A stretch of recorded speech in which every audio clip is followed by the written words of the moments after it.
Hi students, the topic for today's class is Structured Query Language, that is SQL. Let us have a recap about the previous session. In the last session, we have learnt about relational model. In relational model, we have seen how the data are stored in a structured form like tables with number of rows and columns. Each row is called as a tuple and each column is called as an attribute. The tuple will contain one complete unit of information, whereas the attribute will contain one type of information. And we have seen about the formal query languages where we have focused on relational algebra operations like select, project, union, set difference, rename and Cartesian product. We have also seen about the join operations, assignment operation, and we have seen about the aggregate functions. So these are all the concepts we have seen in the previous class. Next, we are going to see about structured query language. So what is a structured query language? What is an SQL? That is, SQL was initially developed at IBM by Donald Chamberlain and Raymond Boyce in 1970. It was initially called as SQL, which means Structured English Query Language, which was later called as Structured Query Language. SQL is mostly or commonly used with the relational database management system, and the common relational database management system are Oracle, MySQL, Microsoft SQL Server, PostgreSQL, IBM DB2, SQLite, MariaDB, Teradata and Hive. The SQL is used in the relational database for creating the database and tables, for doing some modifications in the structure and inserting values into the table. And once the data are inserted, it performs operation like updation, modifications, etc. And also it performs transaction of data across the tables with certain constraints. Now there are different types of SQL commands. We are going to see its classification. The SQL command types are classified into, first is DDL. DDL stands for Data Definition Language. Under DDL, we have commands like create, drop, alter and truncate. Next command is DQL, that is Data Query Language. Under that, we have the command called select. Third command is DML, that is Data Manipulation Language. Under Data Manipulation Language, we have the commands insert, update, delete and DCL. Next command is DCL, that is Data Control Language. So under Data Control Language, we have grant and revoke. Finally, we have the Transaction Control Language, TCL, under which we have the commands like commit, rollback and save point. Now let us see all these commands in detail with a syntax and an example. Now among these commands, the DCL and TCL are used by the admins, whereas the DDL, DQL and DML are used by the users. Now the data which are entered into the table are of different types. They are varchar, int, float, date and boolean. Now let us see what are all the data types which are used in the SQL. First data type is variable. In variable we have alphabets. Alphabets may be a lowercase alphabets and as well as uppercase alphabets. Then numbers ranging from 0 to 9. Also alphanumeric values also considered. Alphanumeric values means combination of both numbers and as well as alphabets. Then special characters are also used. Examples of the variable data are forest, where in second case you can see, that is I have used both uppercase and as well as the special characters as well. The next data type is integer. Integer, it consists of only the whole numbers. that is ranging from 0 to 9, both positive as well as negative numbers. No decimal numbers are included here. Whereas floating point data type, it consists of only decimal numbers, that is points after the decimal point. Then date data type, it can be of any data format. And Boolean, it consists of only two values like true or false. So these are all the data types using which we will declare the columns in the table structure. Next is the constraints. Check constraint, it helps to control the values which are inserted into the table. It will check whether it is a valid data or not. Not null constraint, it is used for ensuring that the column value in each row should never be blank or null. And unique constraint, it will check for that the column values of each row should be unique. Primary key constraint is a combination of both not null constraint and unique constraint. Foreign key constraint, it is help to establish a parent-child relationship, where the child table, it refers to a column value in the parent table, and the child table is called as a reference table. Now we shall see about the different commands in detail. First command is data definition language, under which we have create, alter, drop and truncate. First is create. The create command, it is used for creating a database or creating a table. The syntax is create database, database name. The database name can be of any name of your choice. Next, create table. The syntax is create table, table name of column name 1 data type, column name 2 data type, etc. How many columns you want, that many columns you can give, that is column n data type. Finally, I am going to mention one of the column as a primary key. So primary key, one or more columns. And here the example is, see, you can have create database mydb, and in create table I have created a table with the name customers, and I have included 4 attributes. First attribute is ID, and I have declared that ID as an integer data type with not null constraint. So which means my ID will contain only a whole number, and that field should not be left blank. Next attribute is name. Name I have declared in varchar with a size of 20. So maximum 20 characters can be used for naming, and that also I have given not null constraint. Third attribute is age. So in age I have declared that age in integer data type with not null constraint.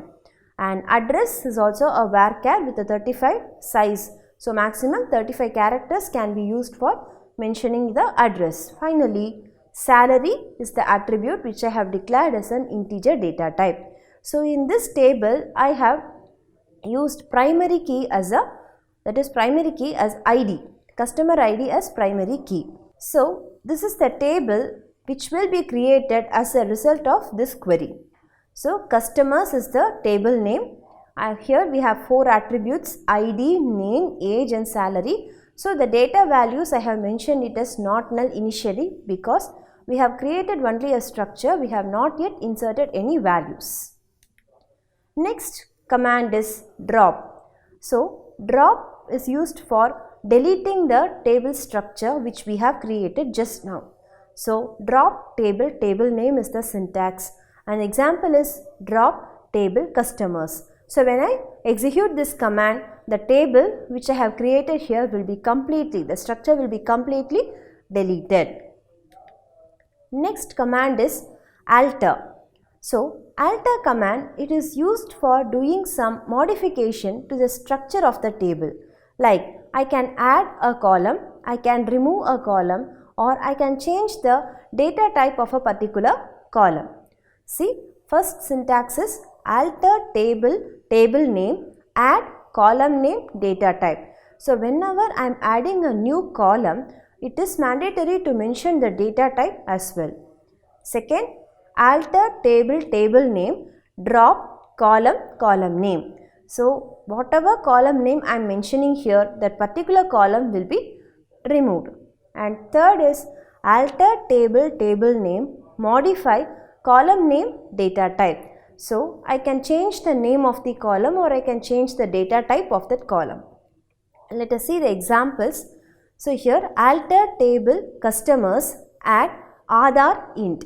So in this case I am asking the query to add a column to my existing table called customers. So the last new column which has been added has the name Aadhaar with the data type integer. And second query is alter table customers, drop column age. That is, I am going to remove the column with the name age.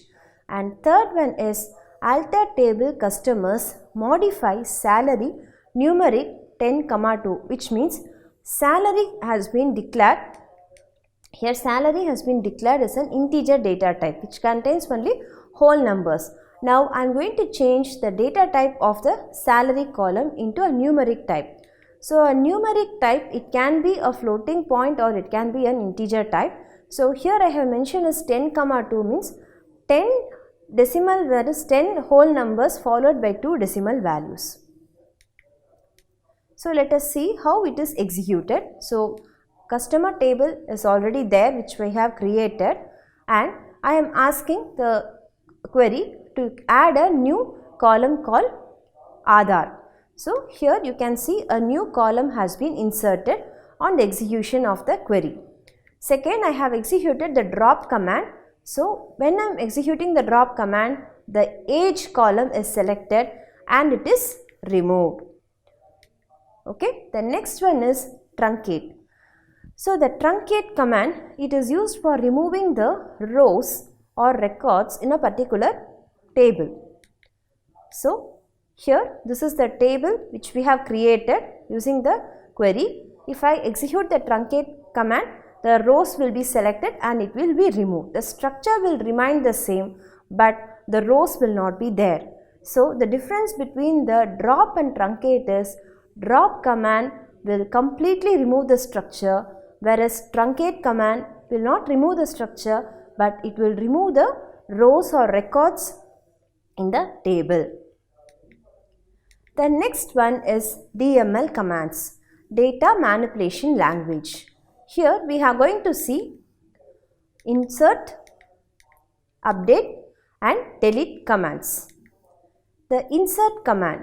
So using the insert command, we can insert values into the existing tables. So insert into table name values of value 1, value 2, value 3, etc. So how many values you want, that many values you can insert, provided the attribute should be there. And in the second case, it is also, we can mention the column name while inserting the values. So insert into table name column 1, column 2, column 3, etc. values of value 1, value 2, value 3, etc. So this is the syntax. The corresponding example is insert into customers values of 101, Muffy, 24, Indoor and 10,000. So this you can visualize here. See, the value has been inserted according to the query. Then insert into customers ID, name, age, address, salary. So here I am mentioning the attribute name along with the values which I am going to insert. In the third case also the same thing. I am mentioning insert into customers of ID, name, age, address, salary, value. So totally in this table I have inserted 3 records which you can see here. Yes. The next command is update command. Update command, it is used for updating or modifying the values which I have inserted just now by using a condition, that is where clause. The syntax is update table name, set column 1 equal to value 1, column 2 equal to value 2, etc. column n equal to value n, where condition. So let us see the example. Update customers, set address equal to Chennai, where ID equal to 101. So let us take the table. See here in the ID 101, initially I am having the address indoor. After this update query is executed, I will get the output like this. That is, the address column and the salary column will be updated with respect to the ID 101. So I have highlighted in a red color. So the next one is the same thing. Update customers set salary equal to 10,500 where ID equal to 101.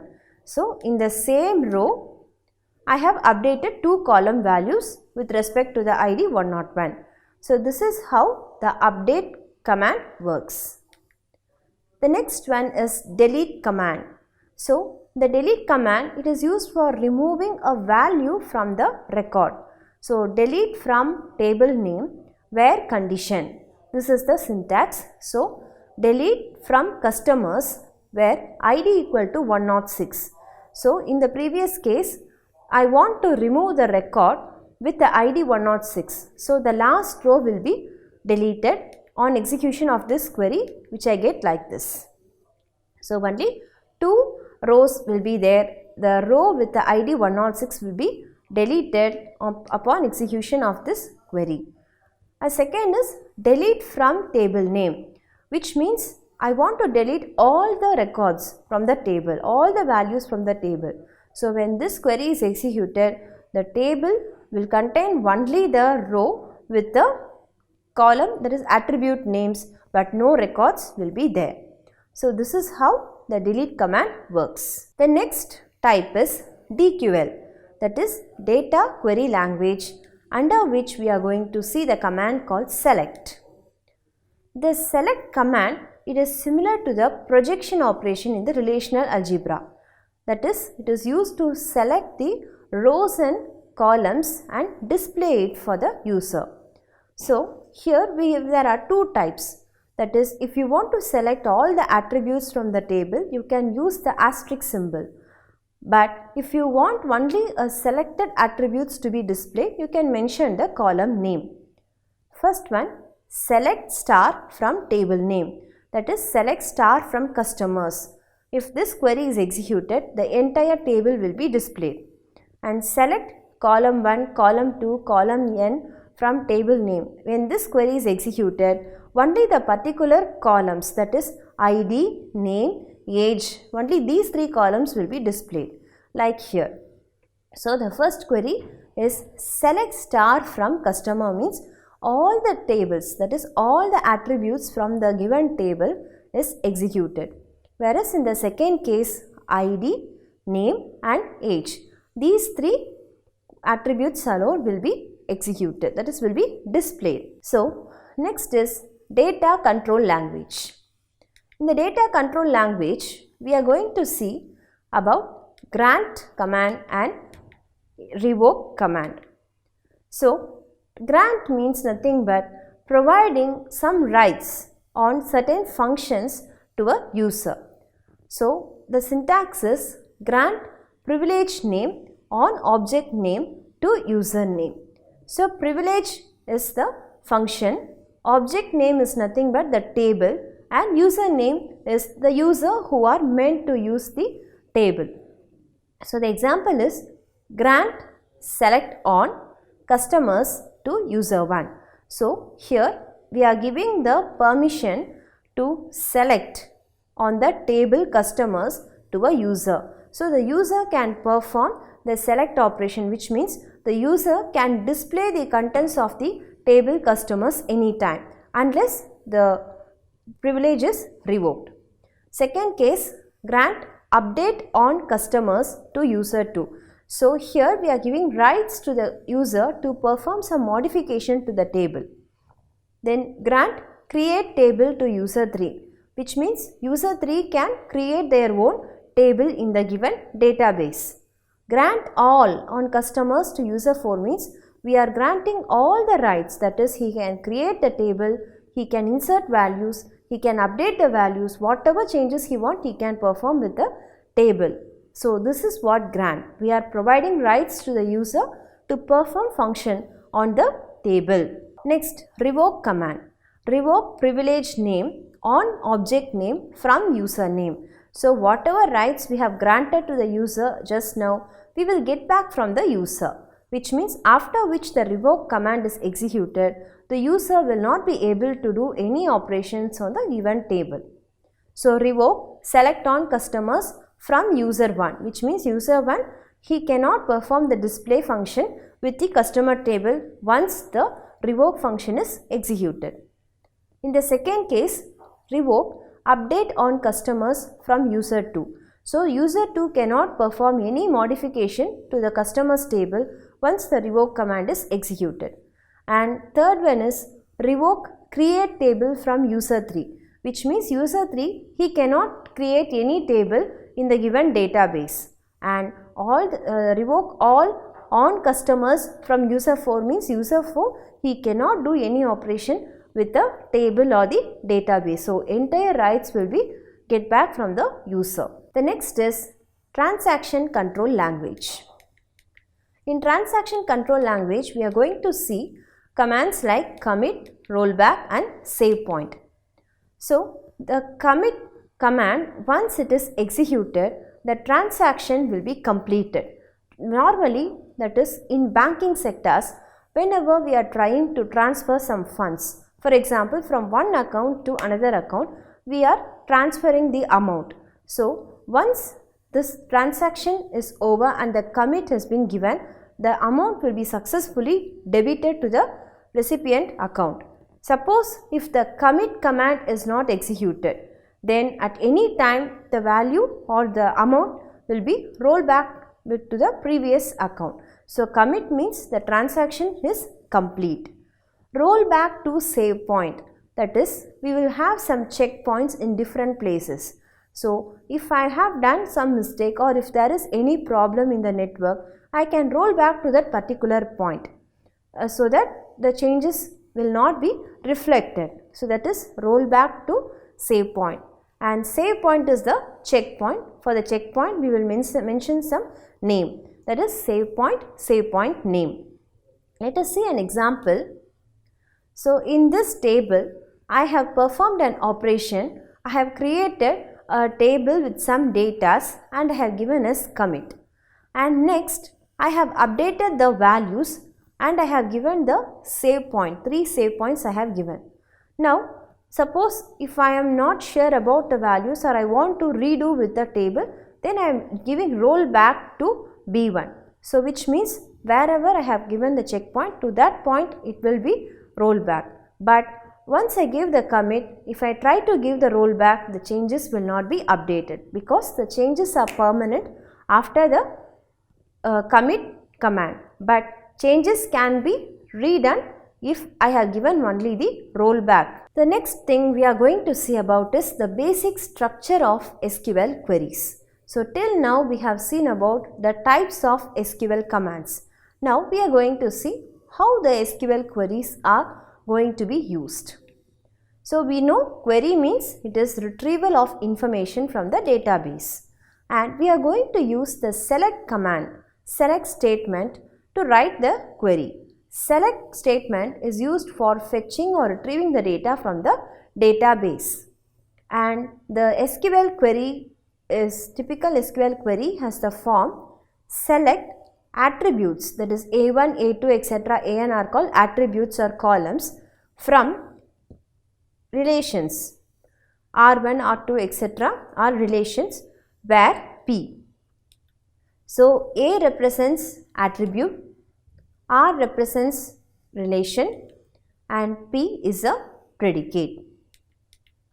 So the select from statement, it has the form select column name from table name.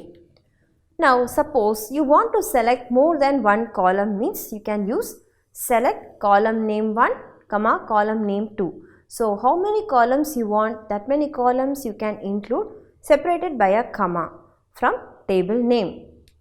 Now suppose you want to select all the columns, you can use the asterisk symbol. Select asterisk from table name will display all the attributes in the given table. Then select unique values from the table. You are particular about one attribute means you can use select distinct column from table name. So it will choose only that particular column value and it will display for you. Next is the where clause. So where clause is used whenever a condition is executed in the SQL command. So select column name from table name where condition. This is the syntax. Next is order by.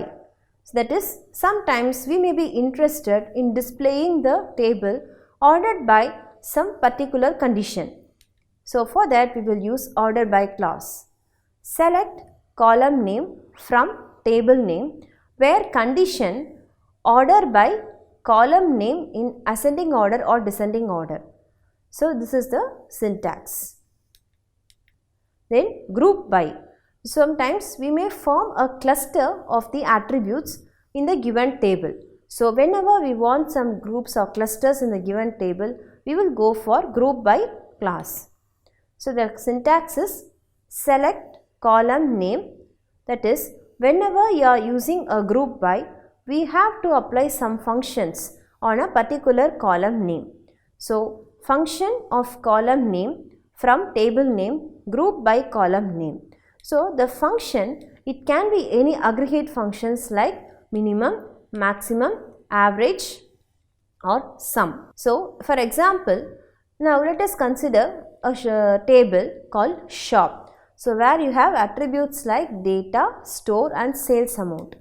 Now we are interested in displaying the highest sales amount for across all stores. So if that is the case, we can have the query like select maximum of sales amount. That is, here in this query, so I am selecting the maximum value of the attribute sales amount. Max is the function which I have imposed on the attribute. Now if I want to select the highest sales amount for each row means, then I have to group by store. So the query is select store maximum of sales amount from shop group by store. So I hope you understood what is group by. So I want to display the sales amount with the highest value with respect to the stores. Next is having command. So here the select column name function of column name 2 from table name group by column name having condition based on function. So in the previous case we have only created a cluster or we have displayed a set of attributes with respect to another attribute. But if I want to impose any particular condition on the selected column where I have applied the function means I have to use the having function. So the syntax is here. So having condition based on function. For example, take this table shop. So the shop we are interested in selecting the sales amount. But in this case I am very particular that I want the sales amount which is greater than 100. Instead of generalizing that the maximum sales amount, I am much particular that my sales amount should be greater than 100. So for this the query is select store maximum of sales amount from shop group by store having sales amount greater than 100. So here the row, first row alone satisfies the given condition and the row with ID 101 store 1 sales amount 200 will be displayed as an output. Next, we have seen so many SQL commands. We should know what is the order in which they are executed. So first is select from command will be executed, then where clause followed by group by, having and finally order by. So this is the order by which the SQL commands will execute. The next is keys. Now we are storing data values or we are storing data values in the columns. Okay. So for storing, for checking, keys help us to identify the unique entries in a table. So one or more columns in a table can be used for uniquely identifying the records in the table. It also helps to find the relationship between two or more tables. There are different types of keys as we have already seen: super key, candidate key, primary key, foreign key. Yes, so what is a super key? It is a set of attributes of any combination that uniquely identifies a record.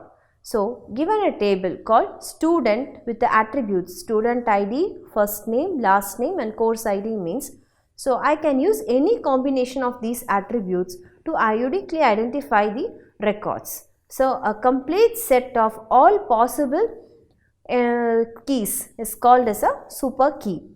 Like student ID alone, it can be a primary key, that is, it can alone used for uniquely identifying, or I can have the combinations like student ID first name, student ID last name, student ID course ID, first name last name, student ID first name last name, or all the attributes. So, the all possible super keys are here. Next is the candidate key. Candidate key means it is a subset of the super key, or we can say it is a minimal super key.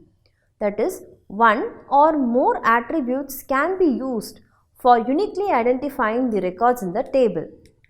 So, here we can see the two tables, two attributes are chosen to be a candidate for a primary key.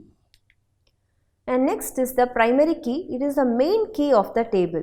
So, even though there are many attributes which have been selected to uniquely identify the records, one attribute will act as a main key and the remaining will be acting as an alternate key.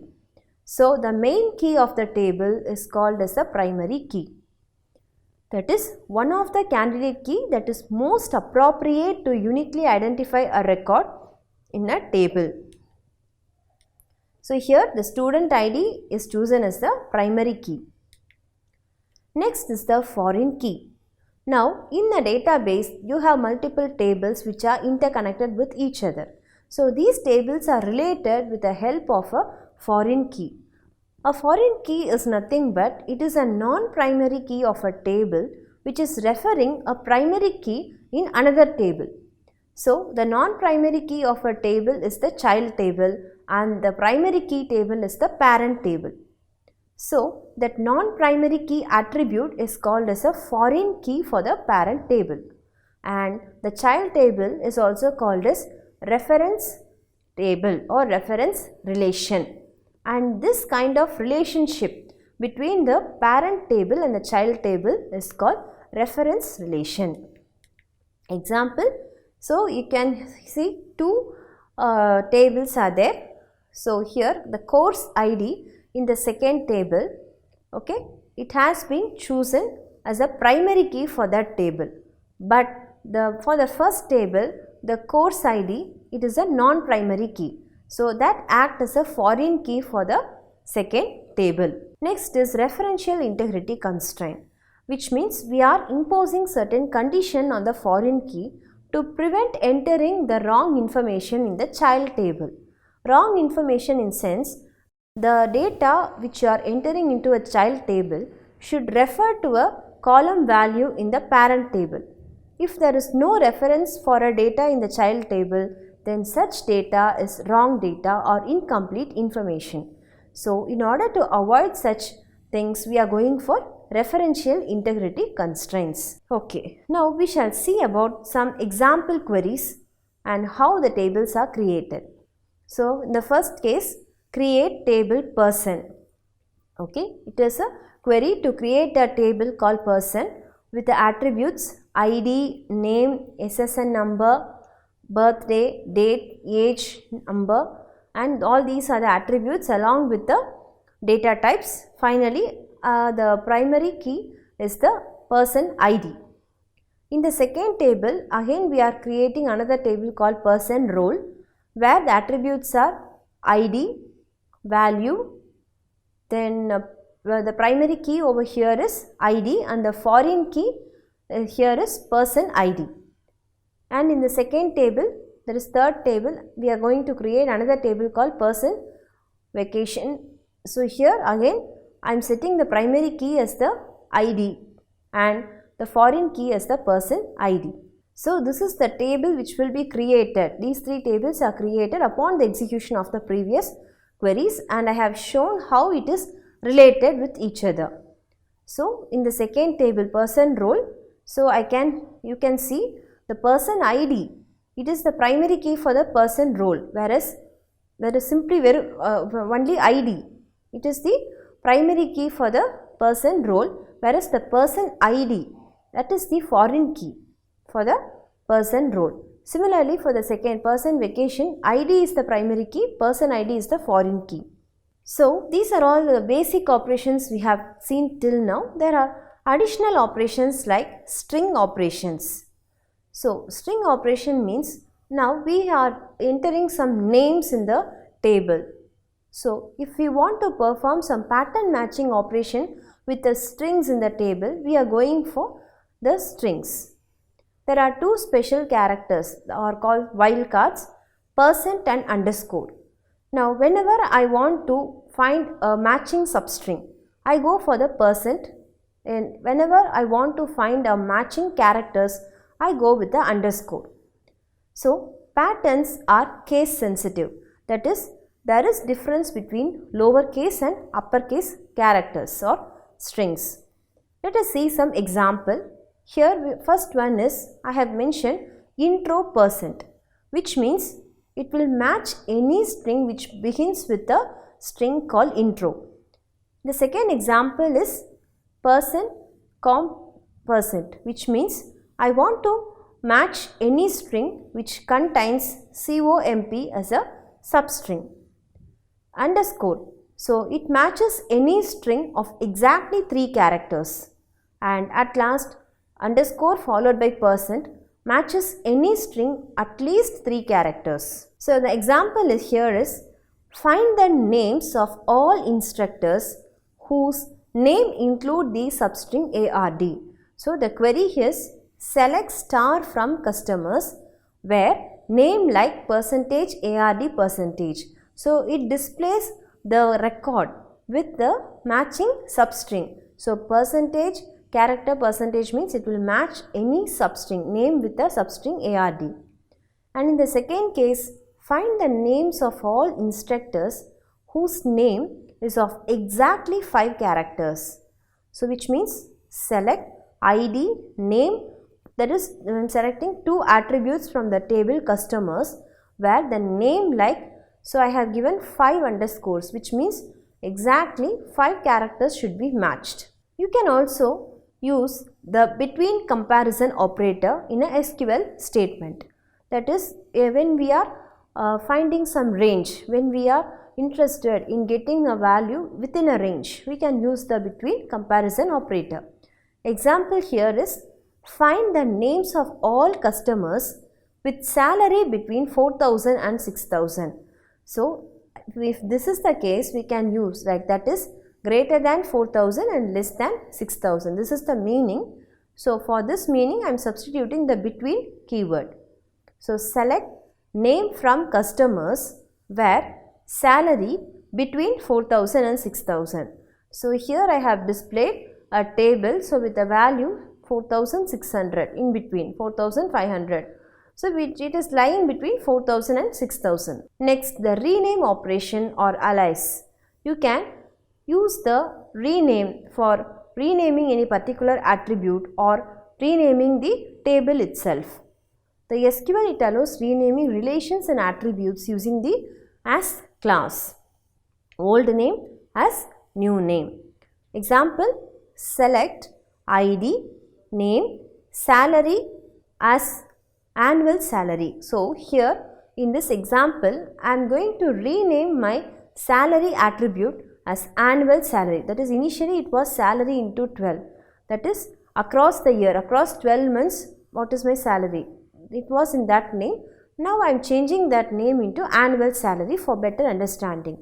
Okay, so when this query is executed, my table will be updated with a new name for the salary attribute.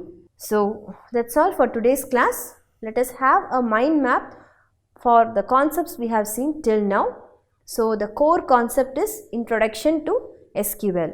So we have seen about what is structured query language, and in that we have seen about the SQL commands like SQL commands like DDL, DQL, DML, DCL and TCL.